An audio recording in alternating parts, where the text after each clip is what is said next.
Aadmi MP Swathi மாலிவாலிடம் Delhi முதல்வர் அரவிந்த் கெஜ்ரிவாலின் உதவியாளர் பிபவ் குமார் தவறாக நடந்து கொண்டதாக எழுந்த புகார் குறித்து முதல்வர் கவனத்திற்கு கொண்டு செல்லப்பட்டுள்ளதாகவும் கடும் நடவடிக்கை எடுக்க உத்தரவிடப்பட்டுள்ளதாகவும் ஆம் ஆத்மி எம்பி சஞ்சய் சிங் தெரிவித்துள்ளார். ஸ்வாதி மாலிவால் விவகாரம் தொடர்பாக டெல்லி மாநகராட்சி கூட்டத்தில் பாஜக கவுன்சிலர்கள் ஆர்ப்பாட்டத்தில் ஈடுபட்டனர். மேலும் பட்டியலின மேயரை நியமிக்க கோரி முதல்வர் கெஜ்ரிவாலுக்கு எதிராக கோஷம் எழுப்பினர். இதையடுத்து கூட்டம் ஒத்திவைக்கப்பட்டது.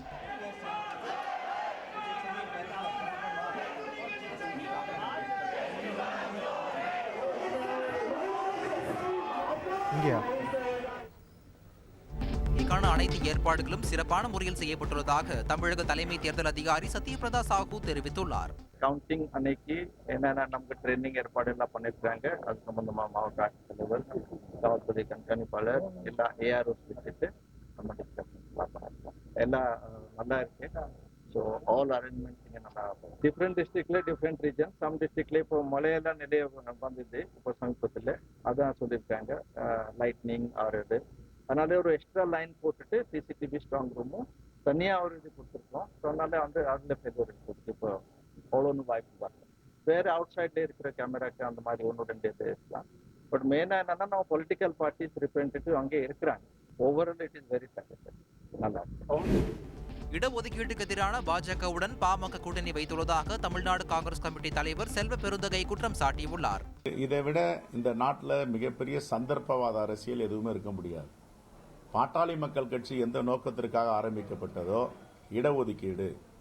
இடஒதுக்கீடாக அந்த சமூகத்தை சார்ந்த தன்னுயிரை நீத்த போராளிகள் இன்னும் அவர்கள் ஆன்மா உறங்கவில்லை. அந்த ஆன்மா அவர்களை மன்னிக்க வேண்டும். அந்த இடஒதுக்கீடு எதிரான கட்சி தான் பாரதிய ஜனதா கட்சி. அந்த இடஒதுக்கீட்டை எதிர்ப்பவர்கள் தான் RSS.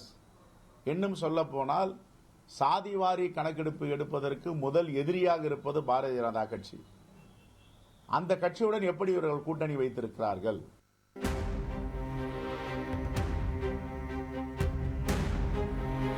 உத்தரப்பிரதேச மாநிலம் வாரணாசி தொகுதியில் பிரதமர் நரேந்திர மோடி தனது வேட்புமனுவை தாக்கல் செய்தார்.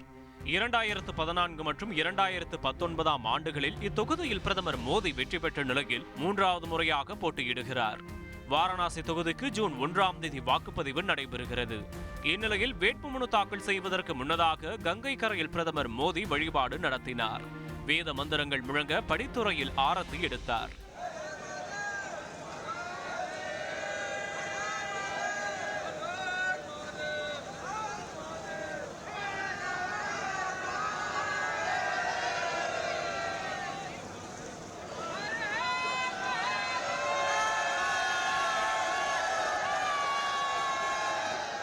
இதைத் தொடர்ந்து காலபைரவர் ஆலயத்திற்கு சென்று பிரதமர் மோடி வழிபாடு நடத்தினார்.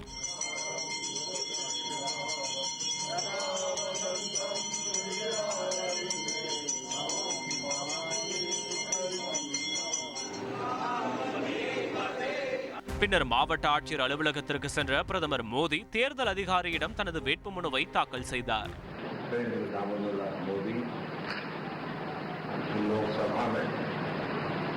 स्थान करने के लिए और अखंडता अक्षुण्ण रखना।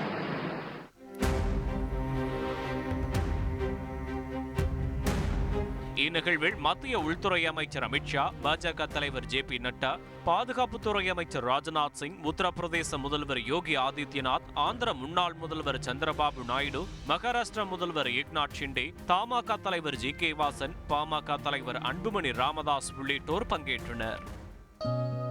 தனக்கு 3 கோடியே 2 லட்சம் ரூபாய் சொத்து இருப்பதாக பிரதமர் நரேந்திர மோடி தெரிவித்துள்ளார்.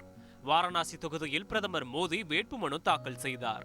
2014ஆம் ஆண்டில் 1 கோடியே 66 லட்சம் ரூபாயும், 2019இல் 2 கோடியே 51 லட்சம் ரூபாயும் சொத்து இருப்பதாக கூறப்பட்டது. வங்கியில் வைப்பு தொகையாக 2 கோடியே 85 லட்சம் ரூபாய் இருப்பதாக வேட்புமனுவில் தெரிவிக்கப்பட்டுள்ளது. 2019ஆம் ஆண்டை காட்டிலும் தற்போதைய சொத்து மதிப்பு சுமார் 50 லட்சம் அதிகரித்துள்ளது. தனது பெயரில் சொந்தமாக வாகனங்கள், அசையா சொத்துகள், நிலங்கள், கட்டிடங்கள் எதுவும் இல்லை என்றும் குற்ற வழக்குகள் இல்லை என்றும் கூறப்பட்டுள்ளது. 2,67,000 ரூபாய் மதிப்புள்ள 4 தங்க மோதிரங்கள் உள்ளதாகவும் வேட்புமனுவில் தெரிவிக்கப்பட்டுள்ளது.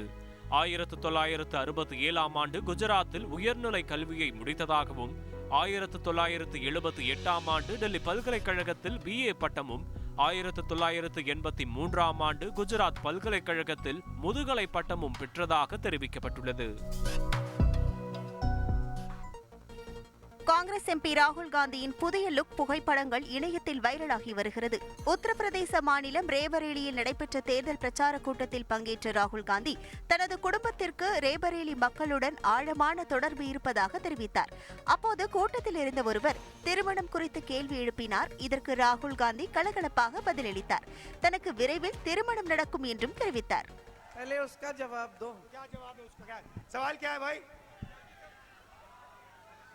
क्या सवाल है? क्या सवाल है? अब जल्दी करनी पड़ेगी. இந்த நிலையில் பிரச்சாரத்திற்கு பின் ரேபரேலியில் உள்ள முடி திருத்தும் கடையில் ராகுல் காந்தி தனது தாடியை ட்ரிம் செய்தார். இந்த புகைப்படங்களை பகிர்ந்த காங்கிரஸ் தொண்டர்கள் அவரது எளிமை குறித்து புகழ்ந்தனர். ராகுல் காந்தி போட்டியிடும் ரேபரேலி தொகுதிக்கு மே 20ஆம் தேதி வாக்குப்பதிவு நடைபெறவுள்ளது குறிப்பிடத்தக்கது. செய்திகளை உடனுக்குடன் தெரிந்து கொள்ள உடனே சப்ஸ்கிரைப் பண்ணுங்க.